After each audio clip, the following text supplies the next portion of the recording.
Je suis déjà intervenu au sujet de l'essier. J'avais fait une question orale la dernière fois. Je voudrais parler de l'atmosphère qu'il y a dans cette école. Je rappellerai qu'il y a un professeur qui a été licencié en septembre 2012 parce qu'il s'était juste inquiété auprès du conseil d'administration de l'école de l'avenir de cette école qui avait tendance à perdre ses étudiants.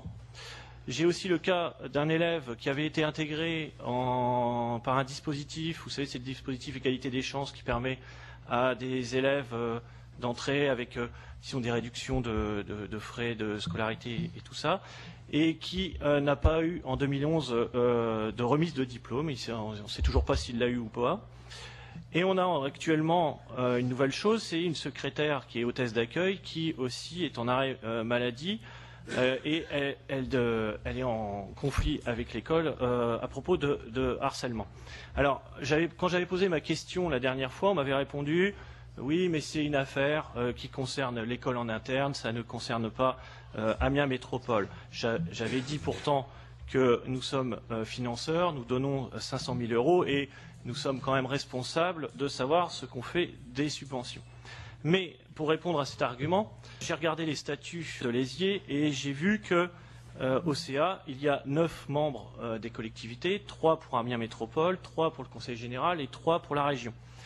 En face, il y a 5 représentants des chambres de commerce et d'industrie de la Somme. Donc les collectivités siègent bien au CA et peuvent contrôler ce qui s'y passe directement et non pas seulement indirectement comme je l'avais dit avant. Elles peuvent influencer sur le choix du bureau et elles peuvent aussi, et ce serait intéressant, de demander à ce que le comité pédagogique soit réuni. Il existe dans les statuts, il ne s'est jamais réuni depuis 2011. Or, quand un salarié, un professeur signale des problèmes, avant de le licencier, il faudrait peut-être faire en sorte que ce comité pédagogique se réunisse pour analyser pourquoi et comment cette école évolue.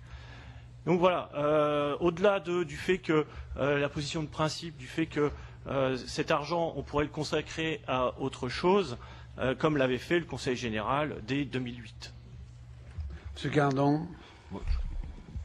Faire un peu quand même la même réponse, Monsieur Metz, sur les problèmes de personnel qui concerne le président, puisque c'est lui l'employeur et le directeur, puisque c'est lui le gestionnaire des personnels, que dans le droit français, il y a 2 conditions pour la gestion de fait que les collectivités ou les financeurs principaux ne doivent pas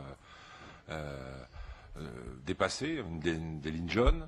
C'est le niveau de financement, et nous sommes financeurs conséquents de cette institution si on cumule les investissements, la mise à disposition des locaux, la subvention de fonctionnement, et l'intervention dans la gestion des personnels. On pourrait finir par être accusé, si nous en mêlions trop, finalement d'avoir un satellite, et ça serait pour l'ESIer tout un symbole de le dire, de masquer nos budgets derrière cette institution. Malgré tout, nous avons pris un certain nombre d'initiatives qui ne sont pas à relater ici. Rencontrer les personnels, rencontrer les délégués syndicaux, rencontrer le directeur, rencontrer le président, pour que les choses essaient d'évoluer. Par contre, moi, je voudrais confirmer que les rencontres sur l'article 43 a été enfin signé il y a quelques mois. Il était en négociation.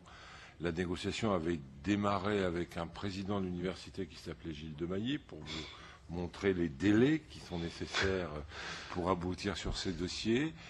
Mais très clairement, et je crois que Jacques Lessard était avec moi au dernier CA, et Thierry aussi d'ailleurs, nous avons indiqué que nous souhaitions des réponses stratégiques sur l'avenir de l'école, sur son positionnement, non pas en termes de menaces, mais parce que dans le paysage de l'enseignement supérieur, des écoles d'ingénieurs de cette taille, sans équipe de recherche qui lui permettent, je dirais, d'avoir une attractivité particulière, se mettent en difficulté. Et on voit bien que depuis 2 ans, le recrutement est complexe à l'ESIer, et que ça fragilise d'ailleurs la situation financière de l'ESIer.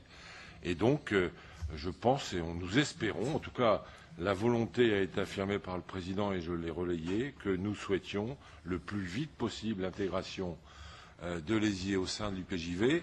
Ça donnera à l'UPJV l'école d'ingénieurs qu'elle n'a pas, et ça apportera des équipes de recherche à Léziers qu'elle n'a pas, et je pense qu'on créera des synergies. On permettra notamment, par exemple, que les passerelles qui existent, non pas à la première année, mais à la troisième année d'entrée dans l'école, se développent un peu plus qu'aujourd'hui. On a beaucoup travaillé, notamment sur le troisième épi, à ce que des équipes de l'UPJV qui sont installées dans le troisième épi de Léziers commencent à travailler ensemble. Je pense que c'est une belle perspective. Alors, bien sûr, du point de vue financier, les choses ne se régleront pas ainsi, mais ça serait quand même finalement quelque part, j'allais presque dire moral, même si je n'ai pas ce mot, que l'État, un jour ou l'autre, commence à financer cette école de l'enseignement supérieur de notre ville. Alors il y a des questions sur le devenir des personnels, et nous y veillerons. Il y a des questions sur une école d'ingénieurs universitaire a du mal à recevoir des frais d'inscription à ce niveau. Il y a des questions, elles sont au travail, mais on a bon espoir qu'avant la fin de l'année, une proposition claire et nette sera faite.